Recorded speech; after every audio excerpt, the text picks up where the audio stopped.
کہ نقصان کیا اگر ہم چلے جائیں؟ کچھ نہیں، قانون ہے. جمعے میں 2 رکعت کیا ہے ہمیں نہیں، کیوں ہے ہمیں نہیں معلوم.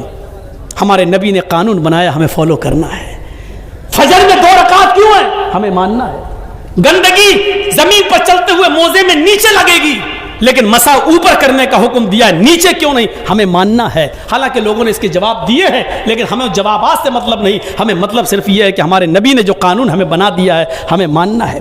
مکھی کھانے پینے کی چیز میں گر جائے اس کو پورا ڈبو دو. صاحب پورا ڈبو دو؟ ہاں، جب تک وہ مر نہ جائے اس کو ڈبو دو. جب مر جائے تو اس کو نکال کے پھینک دو، پھر پینے والی چیز پی لو یا کھانے والی چیز کھا لو.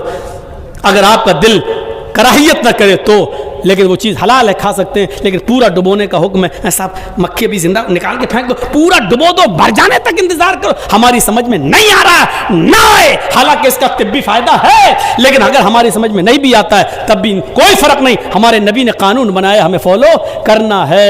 ٹریفک نیم کی طرح، جیسے ریڈ سگنل ہے لیکن ایکسیڈنٹ نہیں ہو سکتا ہے، پھر بھی ہمیں رکنا ہے. اگرچہ کوئی خطرہ نہیں ہے پھر بھی رکنا ہے، کیونکہ قانون ہے اور قانون ہمارے فائدے کے لیے بنائے گئے ہیں. ہمیں کوئی نقصان یا فائدہ ہو یا نہ ہو، اللہ کے رسول نے یہ قانون بنایا، ہمیں ماننا ہے. کیونکہ اللہ کے رسول صلی اللہ علیہ وسلم کو کہ ہر کام میں مصلحت ہے. یہ الگ بات ہے کہ ہم وہاں تک پہنچ پائیں یا نہ پہنچ پائیں، ہماری عقل وہاں تک جا سکے یا نہ جا سکے، لیکن فائدہ ضرور ہوگا، مصلحت ضرور ہوگی، ہمیں ماننا ہے. ایک چیز اور بتا دوں، قرآن کہتا ہے یا ایھا الذین آمنوا ادخلوا فی السلم کافہ، پورے داخل ہو جاؤ. 2-4 نمازیں پڑھ لیں مسلمان بن گئے، 2-4 روزے رکھ لیے مسلمان بن گئے. سب کون ہے؟ محمد اسلم، محمد جرجیز، محمد اکرم. نہیں، یہ بجلی کا کھمبا لگا ہے، مان لیجئے ابھی اس پر تار نہیں دوڑائے گئے ہیں، لیکن آپ کے گاؤں میں بجلی کا پول لگا ہوا ہے، بجلی کا کھمبا لگا ہے، اس پر بہت جلدی تار دوڑیں گے، گاؤں میں بجلی آنا ہے. لیکن اسی بجلی کے کھمبے کے پاس آم کا ایک پیڑ ہے، آم کا ایک پیڑ، ہوا چلی، آندھی آئی، چند پتے ٹوٹ کر بجلی کے پول پر، بجلی کے کھمبے پر چپک گئے. تو آپ اس بجلی کے کھمبے کو کیا کہو گے؟ بجلی کا کھمبا یا آم کا پیڑ؟ بتائیے. تنویر ذکی مدنی صاحب نے ہاتھ اٹھوایا. ہم پوچھ رہے ہیں آپ سے، اس کھمبے پر، بجلی کے پول پر آم کے 5-6-10 پتے چپک گئے، آپ اس کو کیا کہو گے؟ بجلی کا کھمبا یا آم کا پیڑ؟ بجلی کا کھمبا. آم کا پیڑ کیوں نہیں کہہ رہے ہو؟ اس پہ تو پتے چپکے ہوئے ہیں. نہیں کہہ سکتے ہو، کیوں؟ کیونکہ آپ جانتے ہو کہ چند پتوں کے کھمبے پر چپک جانے سے بجلی کا کھمبا آم کا پیڑ نہیں بن سکتا ہے. آم کا پیڑ تبھی آم کہلائے گا جب وہ اپنے جڑ میں بھی آم ہو، اپنی شاخوں میں بھی آم ہو، اپنے پتوں میں بھی آم ہو اور اپنے پھل میں بھی آم ہو، تب اس کو آم کا پیڑ کہو گے. اور جب 2-4 پتے کے چپک جانے سے بجلی کا کھمبا آم کا پیڑ نہیں ہو سکتا، تو آپ کی اور ہماری 2-4 نمازیں ہمیں مسلمان کیسے بنا سکتی ہیں؟ 2-4 روزے ہمیں پورا مسلمان کیسا بنا سکتے ہیں؟ جب بجلی کے کھمبے پر لگے ہوئے 2-4 پتے بجلی کے کھمبے کو آم کا پیڑ نہیں بنا سکتے ہیں. آم کا پیڑ تبھی آم کا ہوگا جب وہ جڑ میں بھی آم ہو، شاخوں میں بھی آم ہو، برانچ میں بھی آم ہو، پتوں میں بھی آم ہو، پھل میں بھی آم ہو. آپ مسلمان اس وقت کہلاؤ گے جب آپ کی جڑ میں اسلام ہو. آپ اٹھیں تو اسلام چھلکتا ہو، آپ بیٹھیں تو اسلام چھلکتا ہو، آپ چلیں تو اسلام چھلکتا ہو، آپ کھائیں تو اسلام چھلکتا ہو، آپ عبادت کریں تو اسلام ٹپکتا ہو، آپ شادی اور بیاہ کریں تو اسلام نظر آتا ہو، آپ کی جڑ بھی اسلامی ہو، اس میں لگنے والے پتے بھی اسلامی ہو اور اس میں پھل بھی اسلام کا لگا ہو، تب آپ پورے مسلمان کہلائیں گے. تو اسی لیے قرآن نے کہا ادخلوا فی السلم کافہ. 2-4 وقت کے نمازی مت بنو، اسلام کے اندر پورے کے پورے داخل ہو جاؤ.